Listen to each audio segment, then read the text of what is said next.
Saya memberikan kiatnya saja, saudara. Dulu Nabi kita Sayyiduna Muhammad Sallallahu Alaihi Wasallam ketika menghadapi orang kafir, saudara, Nabi perang melawan mereka sesuai dengan jenis serangan mereka. Tolong catat ini baik-baik, saudara. Pada saat orang kafir menghina Nabi dengan kata-kata, Nabi mengkanter menjawab dengan kata-kata, saudara. Pada saat orang kafir kumpulkan para penyair, Nabi dihina dengan syair-syair, saudara. Nabi panggil penyair-penyair sahabat seperti Hasan bin Thabit radhiyallahu taala anhu. Apa Nabi katakan kepada Hasan bin Thabit? Balas syair mereka. Balas syair mereka. Kau puji Islam dalam syairmu, kau hancurkan kebusukan mereka. Dibalas dengan syair, saudara. Itu cara perang Nabi, saudara. Ilmu dibalas ilmu, saudara. Ucapan dibalas ucapan, syair dibalas syair. Itu cara Nabi. Nggak ada tuh syair dibalas golok, nggak ada, saudara. Kira-kira jelas tidak? Paham tidak? Baik, itu yang pertama. Yang kedua, waktu Nabi hijrah dari Mekah ke Madinah, sampai di Madinah Nabi terkejut, saudara. Ternyata di Madinah itu yang jadi konglomerat 90% orang Yahudi. Pasar-pasar rakyat 90% toko Yahudi. Jadi orang Yahudi kaya-kaya, saudara. Sementara banyak orang Islam yang miskin dibeli utang dengan rentenir, dengan riba, dengan bunga oleh orang-orang Yahudi, saudara. Sehingga umat Islam terpuruk ekonominya. Orang kafir, saudara, naik berkembang ekonomi mereka. Begitu Nabi lihat itu semua, saudara, apa yang dilakukan oleh Nabi? Apa Nabi umat Islam suruh bakar pasar mereka? Apa suruh bunuh itu pengusaha Yahudi? Enggak, saudara. Enggak. Nabi melakukan langkah-langkah perbaikan untuk melawan ekonomi mereka, saudara. Apa yang dilakukan Nabi? Satu, Nabi bangun masjid dulu, saudara, yang kita kenal dengan nama Masjid Nabawi saat ini. Nabi bangun masjid.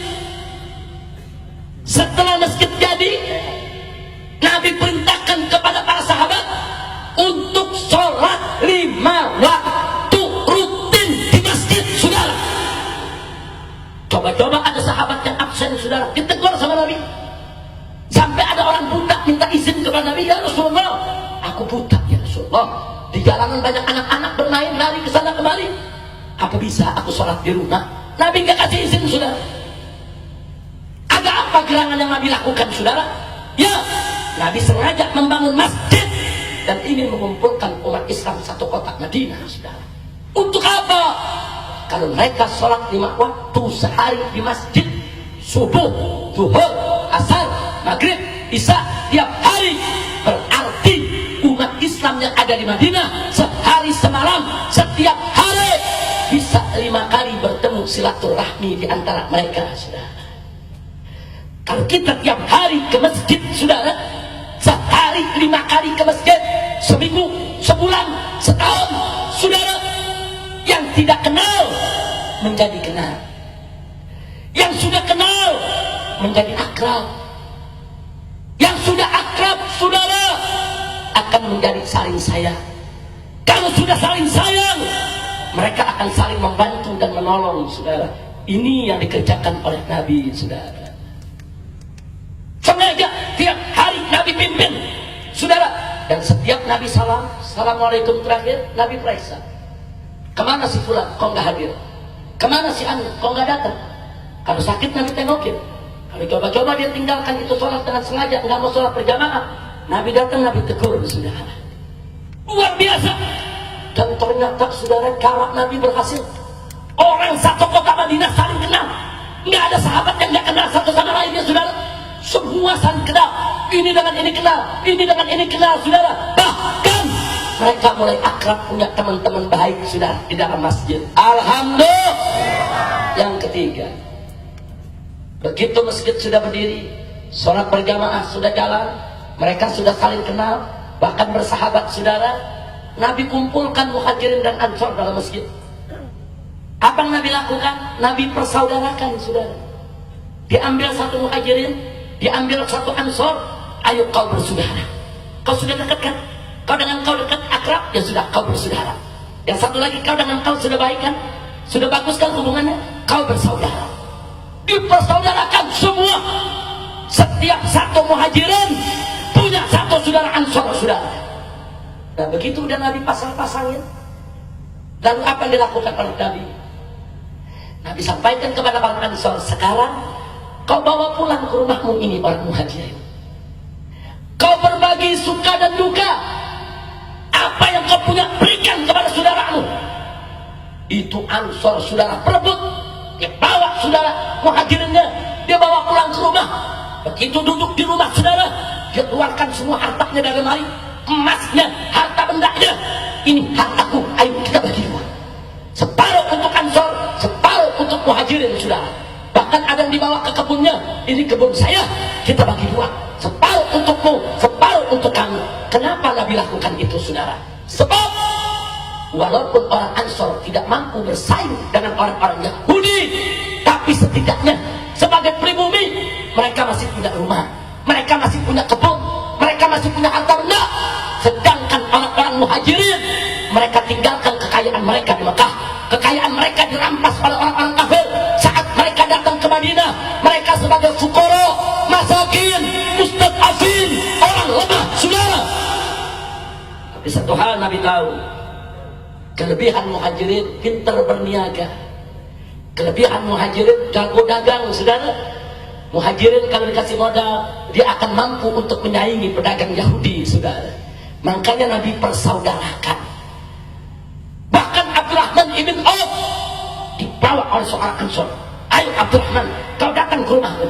Dibawa, ini kebunku, separuh untukmu, separuh untukku. Dibawa ke dalam rumah, ini emasku, separuh untukmu, separuh untukku. Enggak sampai di situ, istrinya disuruh keluar 4 orang saudara. Aku punya istri 4, kau boleh pilih 2. Mana yang kau pilih? Aku ceraikan, aku punya istri. Selesai masa iddah, silakan kau nikahi. Aku yang akan nikahkan kau dengan dia. Subhanallah. Jangankan harta benda, sampai istri ansor siap berbagi dengan muhajirin saudara. Tapi apa dijawab oleh Abdurrahman ibn Auf? Tidak. Biarkan istrimu tetap bersamamu. Aku cukup mendapatkan modal ini. Bahkan tanah dipulangi oleh Abdurrahman ibn Auf. Aku tidak butuh kebunmu, aku tidak butuh tanahmu. Aku cukup hanya uang ini. Aku akan berangkat ke pasar untuk berniaga. Subhanallah. Nabi berhasil mempersaudarakan muhajirin dan ansor sampai mereka mau saling berbagi. Saling berbagi. Kenapa? Itu Nabi saudara. Berkah sholat berjamaah di masjid setiap hari. Insya Allah. Akhirnya saudara, Abdurrahman ibn Auf masuk ke pasar, Utsman ibn Affan masuk ke pasar saudara. Sahabat-sahabat Nabi masuk ke pasar berniaga. Hanya dalam waktu 1 tahun muncul konglomerat baru dari kalangan kaum muslimin di kota Madinah, yaitu Utsman ibn Affan dan Abdurrahman ibn Auf saudara. Luar biasa. Enggak sampai di situ, 2 sampai 3 tahun kemudian saudara, pasar-pasar Yahudi gulung tikar, gerbang orang-orang Islam, mereka belanja ke pasar Islam. Orang-orang Islam enggak mau lagi mengutang kepada Saudi karena dililit oleh riba. Mereka hanya mengutang kepada umat Islam tanpa riba. Subhanallah. Saya tanya, Nabi cerdas tidak? Nabi cerdas tidak? Nabi cerdas tidak?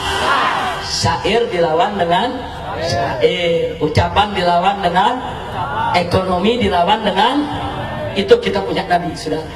Tapi begitu orang kafir angkat senjata saudara, angkat pedang, Nabi lawan mereka dengan pedang saudara.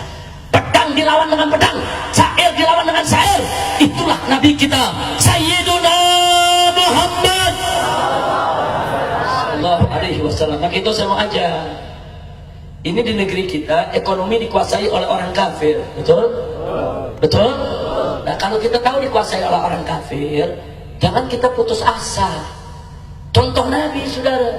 Jangan kita marah, kenapa orang kafir yang kaya, kenapa orang kafir yang berhasil. Wah kalau begitu kita bakar aja pabriknya, kita bunuh aja itu kafirnya. Nggak boleh saudara. Bukan itu yang Nabi ajarkan saudara. Jangan menjarah mereka, jangan membakar pabrik mereka, jangan merampok mereka. Hadapi dengan ekonomi saudara. Kalau kafir menekan kita dengan politik, hadapi mereka dengan politik. Kalau kafir menyerang kita dengan ekonomi, hadapi mereka dengan ekonomi. Betul? waktu di Ambon dan Poso, saat mereka menyerang kita dengan senjata, kita lawan mereka dengan senjata, saudara. Betul? Kafir. Maka itu anak-anak muda mesti tahu itu, saudara. Jadi kalau kita lihat orang kafir pada kayak kita mau bakar pabriknya, itu namanya kita putus asa. Nah, kita udah nyerah ya, kita udah nggak bisa lawan lagi nih. Jangan, saudara. Ini yang saya khawatir. Karena itu tolong anak-anak muda hati-hati. Sekarang ini banyak aliran-aliran di sekitar kita, saudara, yang menghalalkan kita merampok harta orang lain, yang menghalalkan kita menjarah harta orang lain, yang menghalalkan kita untuk membunuh sembarangan orang lain. Nabi tidak ajarkan seperti itu, saudara. Tidak. Maka itu apapun, saudara, yang terjadi di negeri ini, jihad ada syaratnya, jihad ada rukunnya, jihad ada adab dan akhlaknya. Tidak boleh kita serampangan, saudara. Betul? Saya mau tanya semua, siap jihad di jalan Allah? Siap jihad di jalan Allah? Takbir! Tapi jihadnya yang betul. Jangan bom dipasang di badan, masuk ke mall Cikampek, dia ledakin. Yang mati si Udin mencet. Saya mau tanya, kacau tidak? Ayo jawab yang kompak. Kalau begitu terjadi, ngawur tidak? Ngawur tidak? Itu jihad apa jahat? Jihad apa jahat? Itu pelakunya bukan mati sahid, mati sangit.